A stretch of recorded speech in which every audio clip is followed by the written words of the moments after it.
മലയാലപ്പുഴ രാജൻ 3 വർഷമായി മതപാഠന ചികിത്സയിലാണ്. രാജനെ തളച്ചിരിക്കുന്നത് മലയാലപ്പുഴ കുഴിക്കാട്ട് വീട്ടിലെ രഞ്ജിത്തിന്റെ വീട്ടുവളപ്പിലാണ്. രഞ്ജിത്തിന്റെ ടിപ്പു എന്ന വളർത്തുനായാണ് കഥാപാത്രം. രാജന്റെ മുന്നിൽ ഓലമടൽ കണ്ടാലുടൻ ടിപ്പുവിന് കലിയിളകും.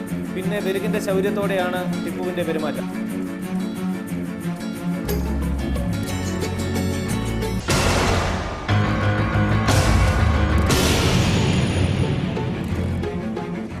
എന്നാൽ മതം പൊട്ടി നിൽക്കുന്ന രാജനാകട്ടെ ഈ ചെറുശ്വാനന്റെ വികൃതികൾക്ക് ശ്രദ്ധ ചെലുത്താനൊട്ട് തയ്യാറുമല്ല. ഈ ശുനക വികൃതി കാണുമ്പോൾ ചിലപ്പോൾ അറിയാതെ ചോദിച്ചു പോകും, മതം പൊട്ടിയിരിക്കുന്നത് രാജനോ അതോ ടിപ്പുവിനോ?